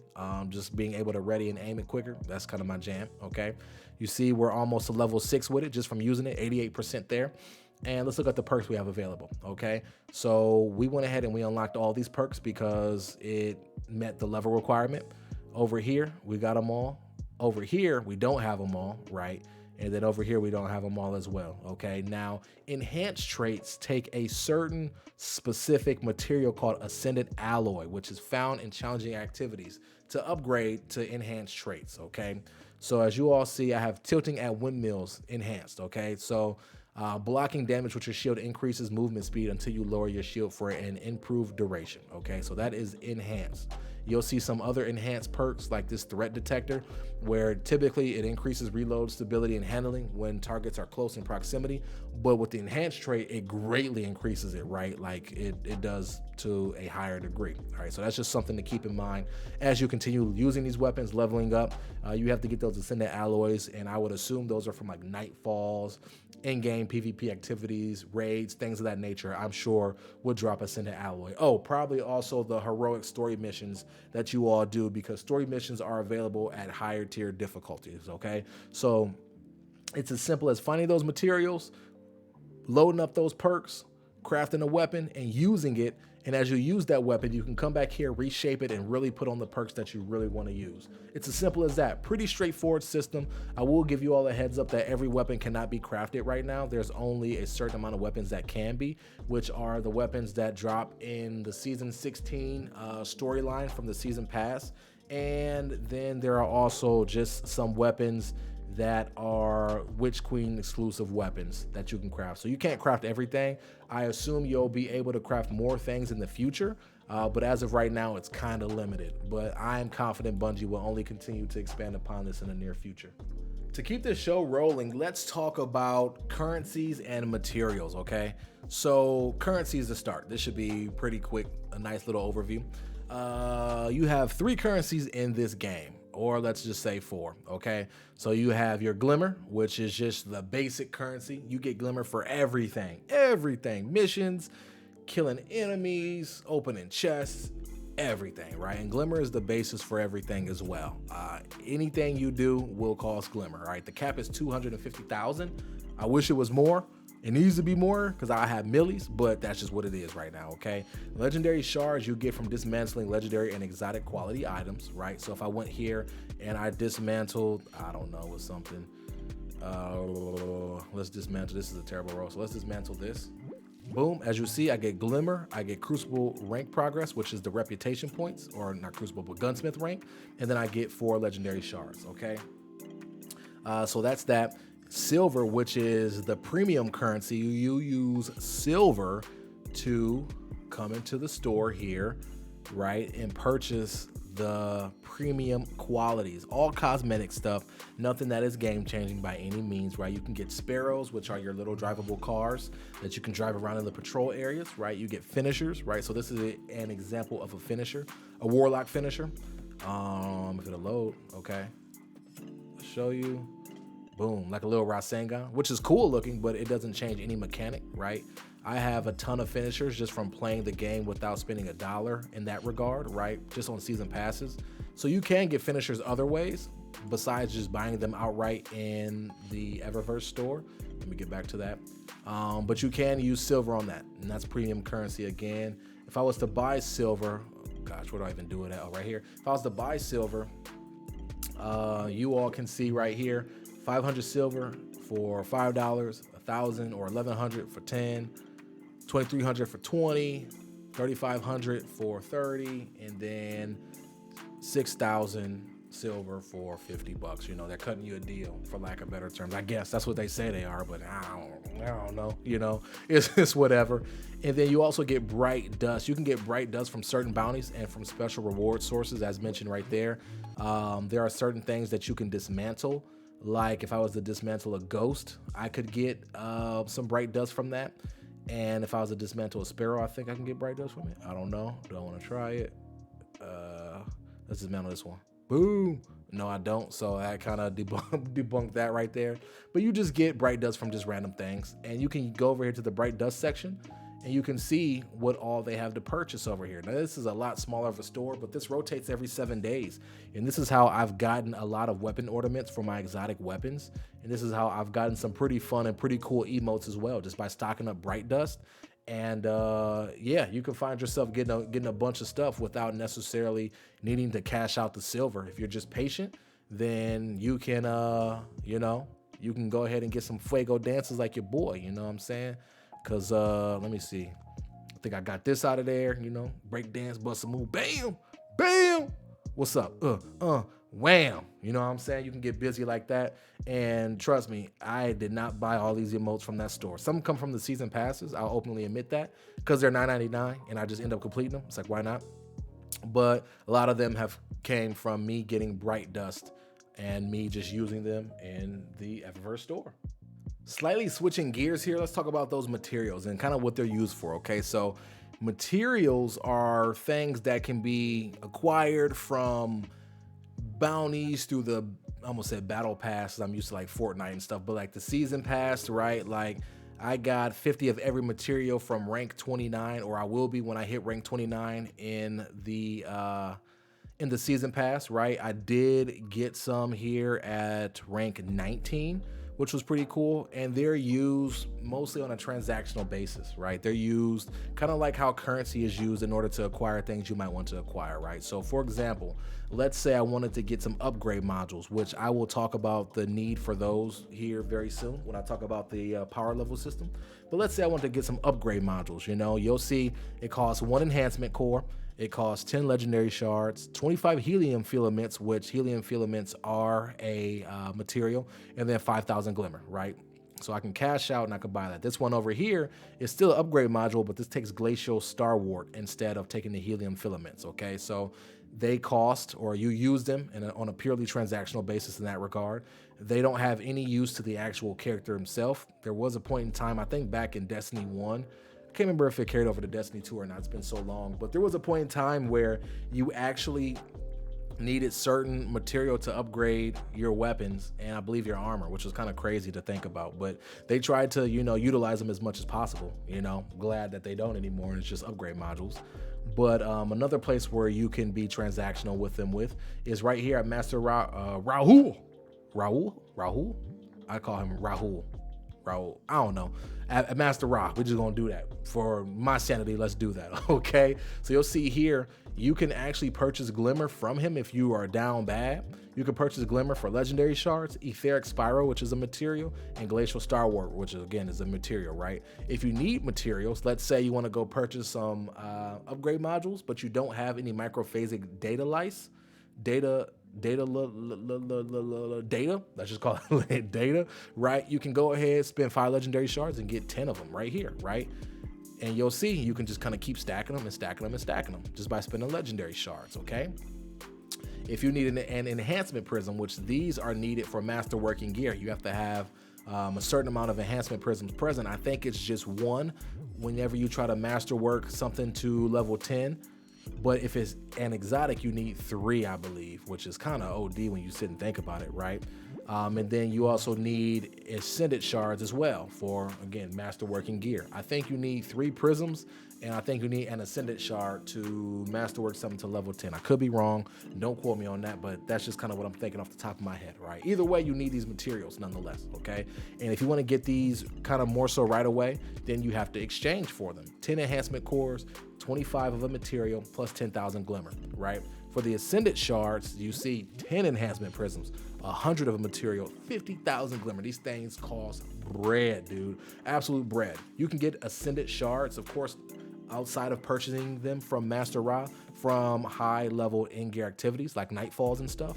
But if you're like, look, I'm down bad, I need it right now, then you can go ahead and drop the dollars on it, or in this case, the materials and the glimmer on it, and then walk away with an Ascended shard, okay? Special orders here. Remember, we talked about Ascended alloy, 400 shards for an Ascended alloy. So that lets you know kind of how rare these are as well, and they're limited. I think he only has a limited amount of them, available each week. Same thing for enhancement cores and enhancement prisms. Gosh, whenever I have two vowels back to back, I just stutter. Forgive me for that. But anywho, as you all can see right there, that's where, or these places or these instances are where materials come in handy, and they are where they are utilized. Now, folks, let's go ahead and let's talk about bounties here. I won't dwell on these too long. I'll touch base on them. But remember when I mentioned that bounties and quests are the two things that make Destiny what they are? That's because they are, okay? So bounties can be these basic things that when you complete them, you get a certain amount of experience and reputation for that certain vendor, right? Or they can be a little bit more in depth than that and give you materials and things of that nature. So let me use Lord Shaxx, the Crucible Handler, as an example. All right, so we pull up to my dude Shaxx. I just got something from him, and I don't even know why, if I'm being honest with you, but okay, anywho. All right, so checking out his bounties. All right, so he has daily bounties, these 4 right here that you can acquire, and then you can always acquire additional bounties as well. And it tells you the rewards, right? XP plus just means you get a pretty nice amount of XP for completing these bounties, okay? So cast your super. You just cast your super twice, boom, bounty completed. Void suppression, right? Precision final blows. Get 3 of those, boom, bounty completed. And then you can get additional bounties. Now, know the additional bounties do cost 3,000 glimmer versus 250 glimmer, but you can get bright dust for completing these bounties. Remember we talked about bright dust? Yeah, comes in handy. I always cop these because I always have way too much money anyway, all right? The cool thing about completing bounties, and I cannot quite remember if it is for Shaxx as well, or if it is just for certain vendors. It might just be for certain vendors. So if so, disregard what I'm going to say. But if it is for everybody, I believe when you complete bounties, you get reputation for that specific vendor, okay? I don't think it is for Shaxx, actually. I think it'll tell me right here. Earn armor, weapons. Nope, it did not tell me. Okay, so let's pretend it is for Shaxx, okay? Because again, I can't recall. Let's pretend it is. I know it is for Finch in the Savathûn Throne world, but Shaxx can't quite remember. Hold on. Do I have a bounty in my inventory that I can use for a reference? I do not, okay? So I'll clarify that shortly. I will definitely clarify that shortly. Anywho, talking about bounties, okay?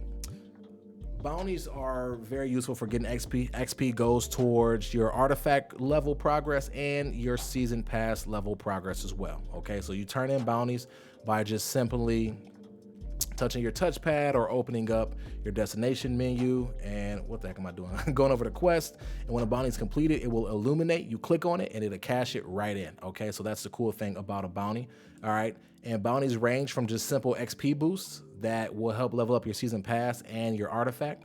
Also note that when you level up your artifact, once you get a certain amount of XP, you not only are able to upgrade your artifact and purchase mods out of your artifact, but it also increases your power level as well. So I have a power bonus of 6.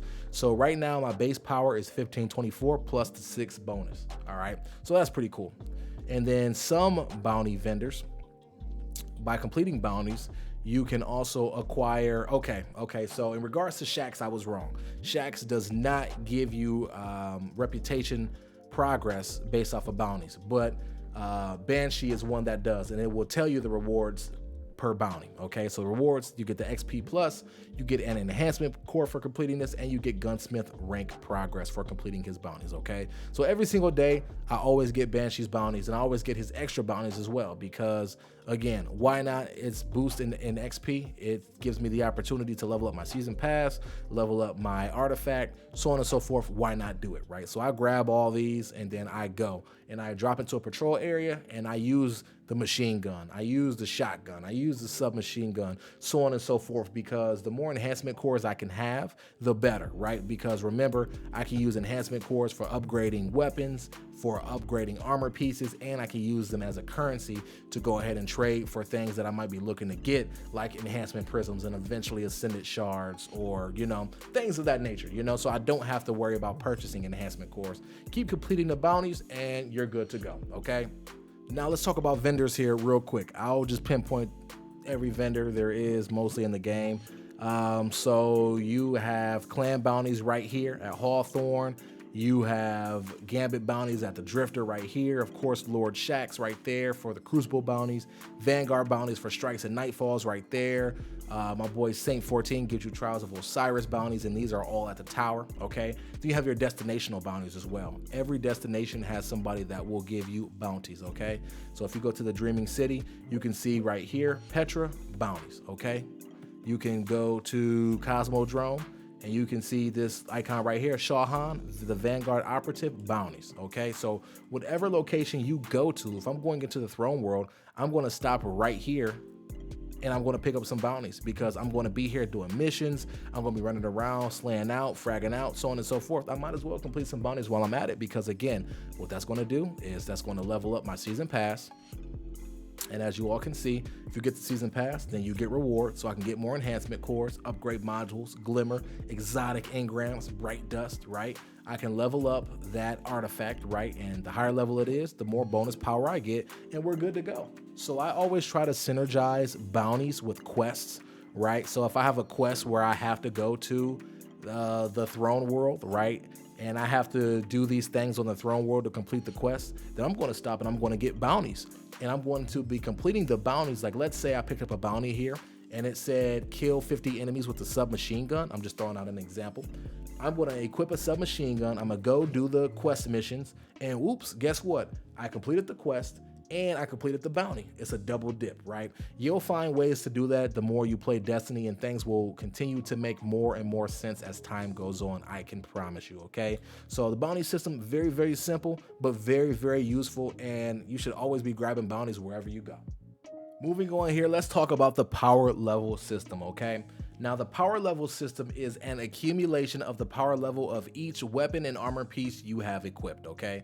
So it literally takes the average out of my 1524 helmet, 1523, 25, 27, 22, 22, 27, 27, and it comes up with 1524, okay? Remember, it's 1530 because I have that +6 bonus from my artifact, all right?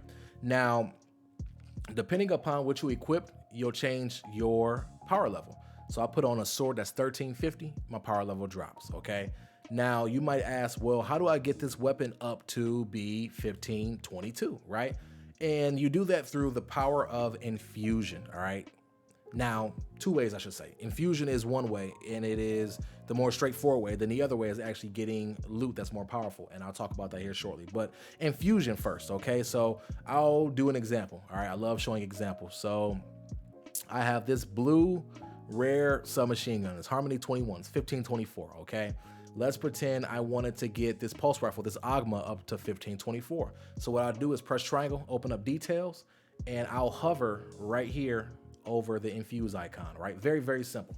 And it will show me what is too low of a light level. It'll say base power too low, so I can't infuse that. It'll say what's equipped, right? And it won't let me infuse something that is locked, right? So if I tried to infuse this sniper rifle, you see it says press R3 to unlock. I can unlock it and then dismantle it for infusion, but I'm not gonna do that, right? I'm gonna keep that just to try it out and whatnot.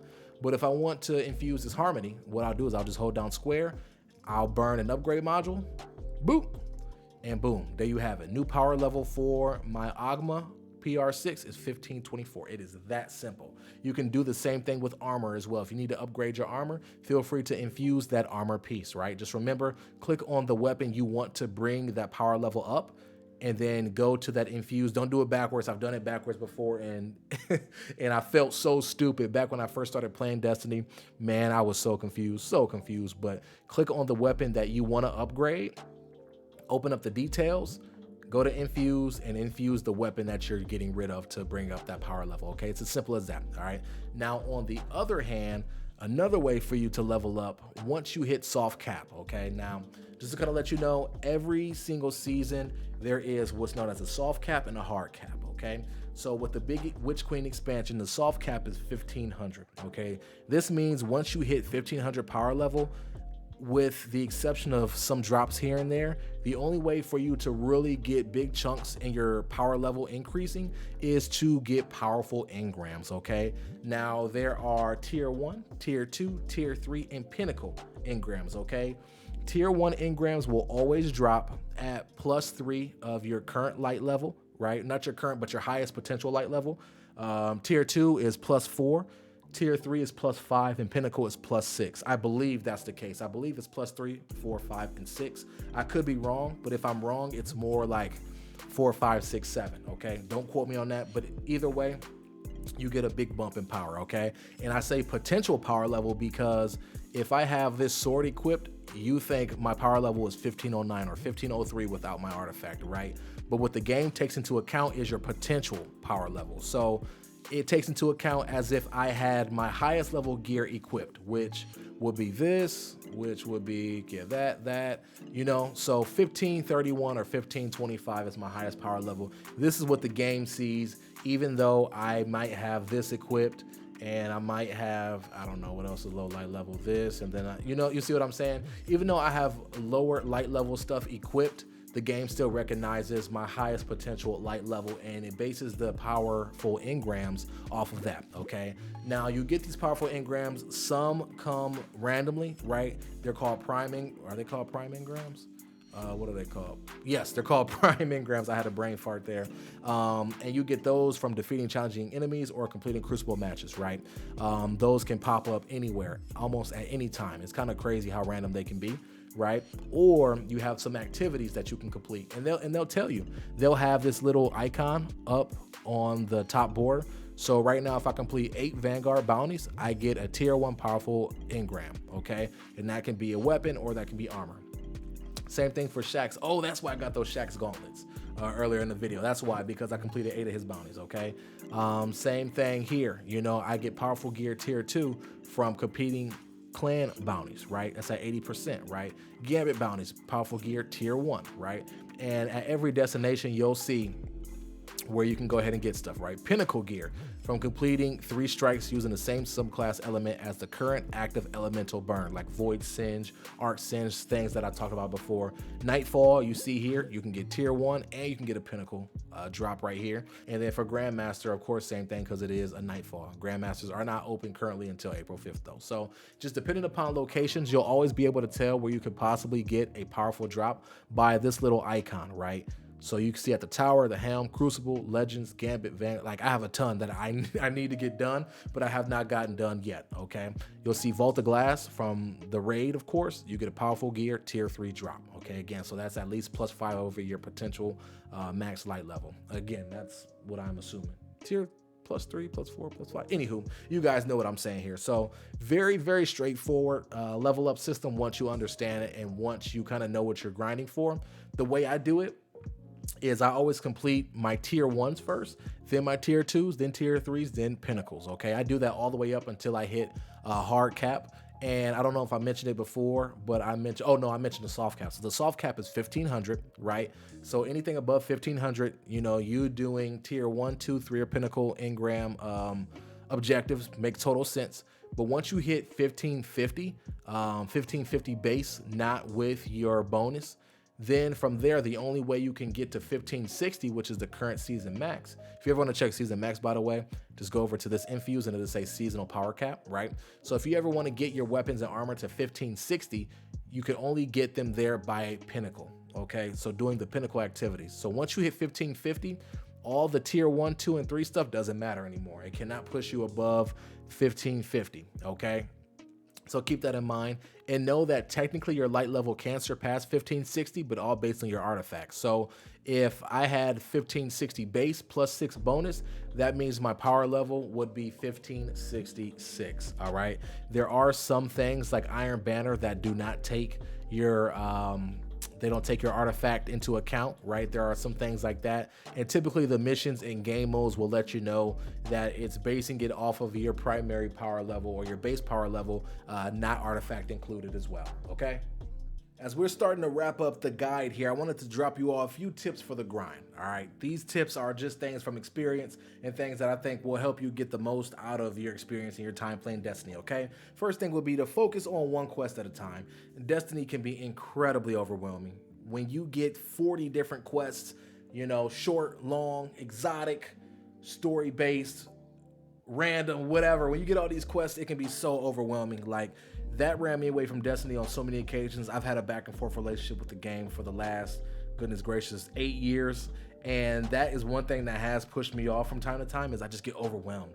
But as I've began to focus on one quest at a time, it has helped me so much and it's helped me process and say, okay, this is what I'm going to do. It gives me a clear-cut objective for the day, so it is so much easier to just jump in and handle what I need to handle. You know what I'm saying?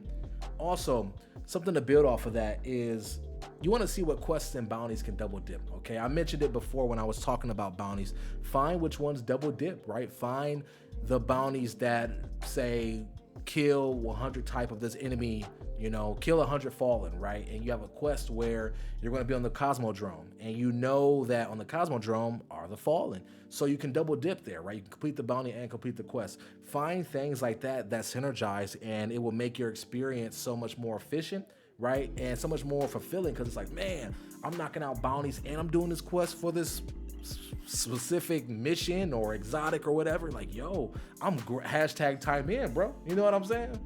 Another thing to keep in mind is always be paying attention to what weapons, perks, mods, whatever can synergize, okay? As I mentioned to you all earlier about the whole grenade example, I would have never thought about that if, one, I didn't look at Reddit and I didn't watch other YouTubers, right? But more importantly, if I was not paying attention to perk rolls that I would get, right? Because I feel like every perk in the game has a purpose, right? There are some perks that are like, whatever.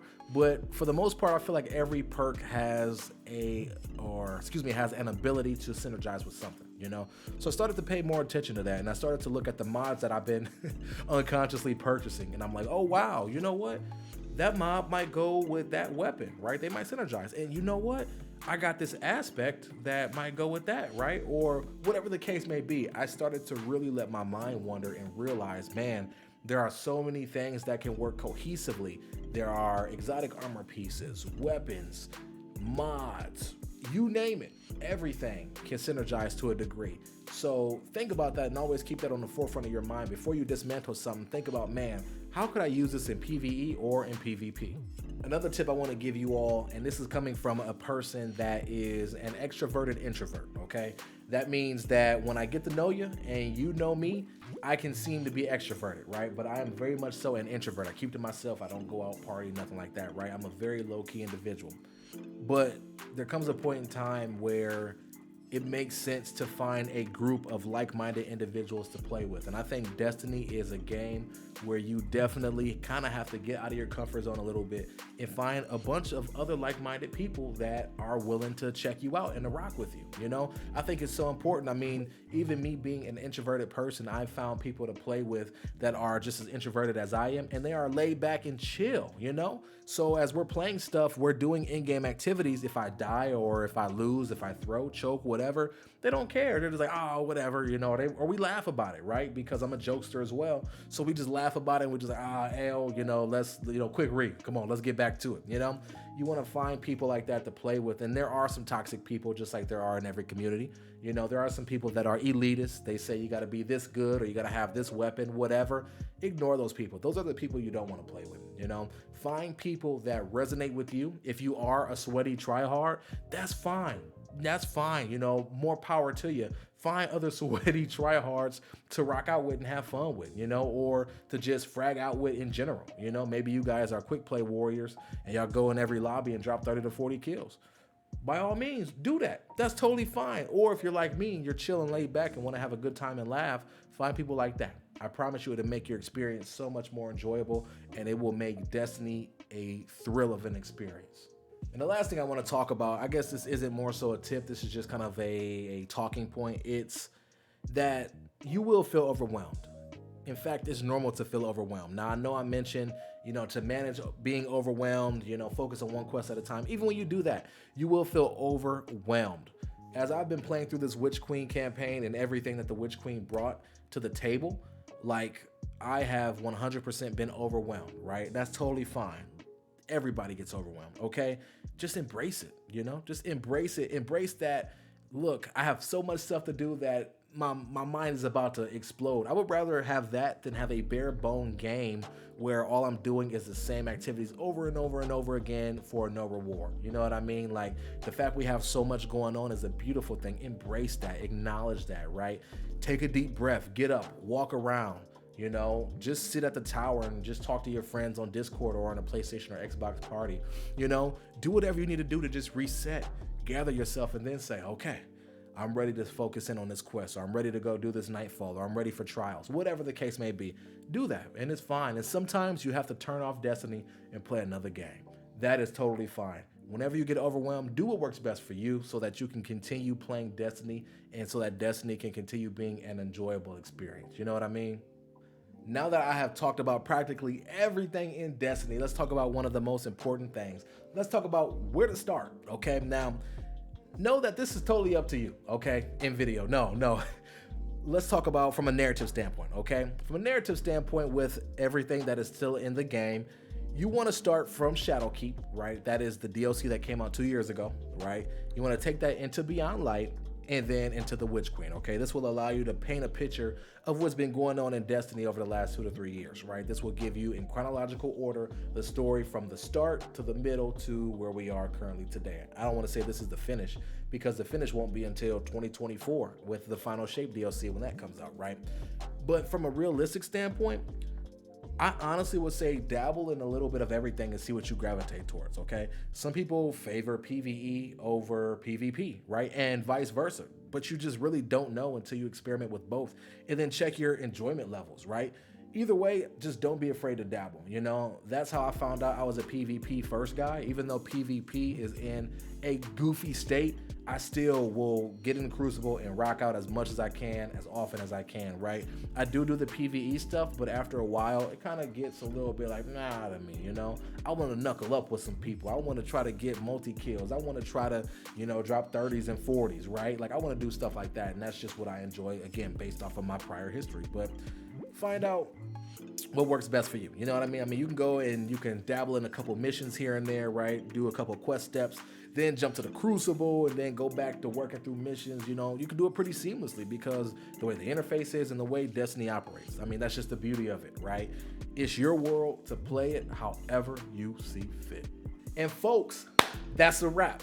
That's what I got for you in today's video. I really, truly hope and pray that I was able to help you to the best of my ability, because that's really all I wanted to do. If not, I apologize for wasting your time, but I do hope you got some value out of this. I will be posting many more Destiny videos to come in the near future that are helpful, beneficial, funny, you name it. All right, just stay tuned, slap that sub button, and know your boy Cray is gonna come through. But in the meantime, I am signing off. I'm tired. I've recorded this video for the last 4 hours. I'm ready to go to bed. I love you all. Thank you so much for checking out the video. As I always say, stay humble, be blessed, and remain relentless. I'll catch you all in the next one. Peace.